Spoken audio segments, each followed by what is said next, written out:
So after a whole evening of academic, scholarly, geopolitical, and economic analysis, I'm going to switch gears to give an individual perspective. And I don't have great videos to show either. But I'm going to talk as giving you a perspective from a cancer physician and also someone who has experienced cancer in their family and in their loved ones. And I'm sure this resonates with many in the audience. So in my 20 years in clinical medicine, including the last 10 as a practicing medical oncologist just up the road at Memorial Sloan Kettering Cancer Center, I have taken care of patients who were billionaires, cabinet ministers, dignitaries, royal families, and also social outcasts, the mentally ill, and those struggling in homeless shelters.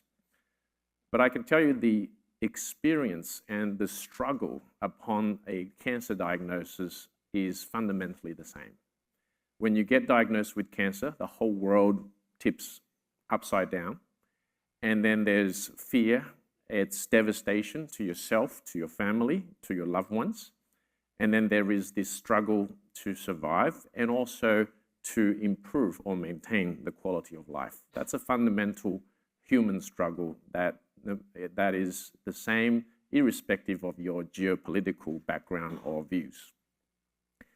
However, despite the technological advances that we have today, we have 10 million deaths from cancer every single year. 1 in 3 people in their lifetime will be diagnosed with cancer, statistically speaking.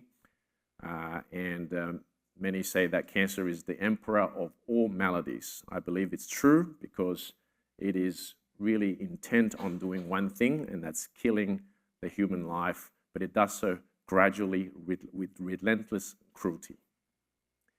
Now, we are living in a day of scientific explosion, technological transformation, the 4th industrial revolution. We can go occupy Mars, yet we cannot cure cancer. And I mean that by eliminating cancer as a major cause of death in our lifetime. We don't have a blueprint in doing that today. Now, why is that?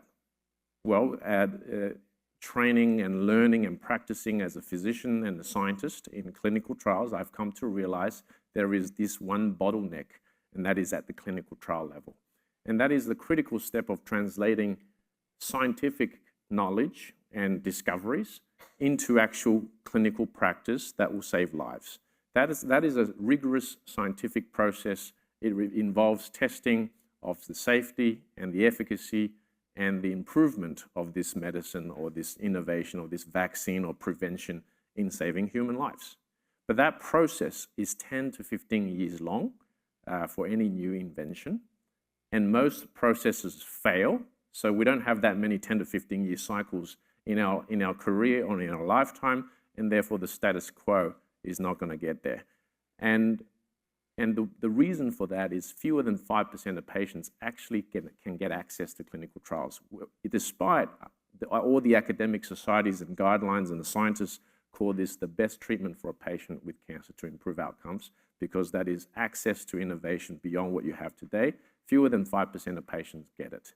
Now, we had the luxury when I was practicing at Memorial Sloan Kettering, a lot of patients get access, but that is really a niche population of patients. If you look at America wide, there's vast inequities. Most people miss out. They miss out on the trials. They even miss out on the standard of care today. Any breakthrough from yesterday, they are missing out. So that vast inequity is really is really slowing us down and preventing us from getting to the cure for cancer.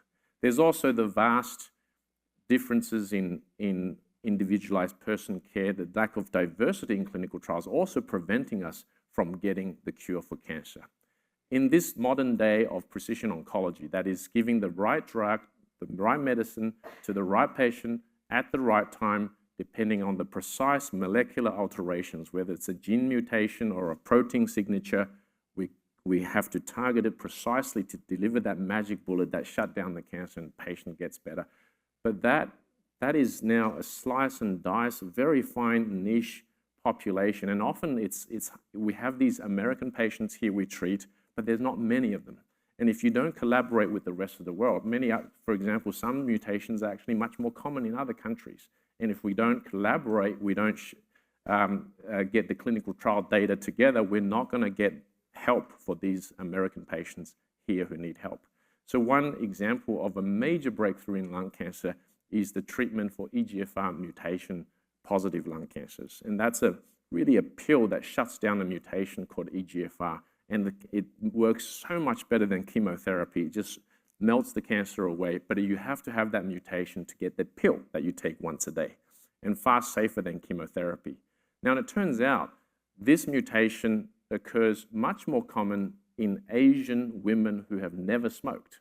And there's growing research to show that this may be to do with cooking and the air pollution and so forth, lack of ventilation in the kitchens and so forth. But this is a phenomenon that is so common in Asian women, more than 50% sometimes in some regions, and much rarer here.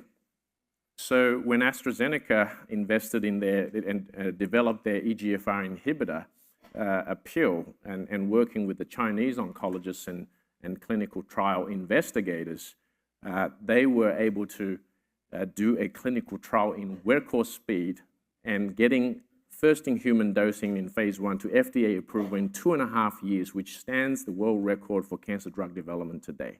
2.5 years, because there were just a ton of Chinese patients.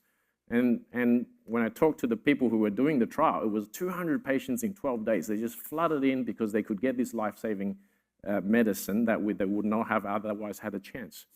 And that led to US FDA approval so fast that the industry was even really struggling to come up with a name fast enough for the approval. And the American patients were the first to benefit from this discovery and this contribution, largely from China, but other Asian countries and the rest of the world as well. So what can we do today?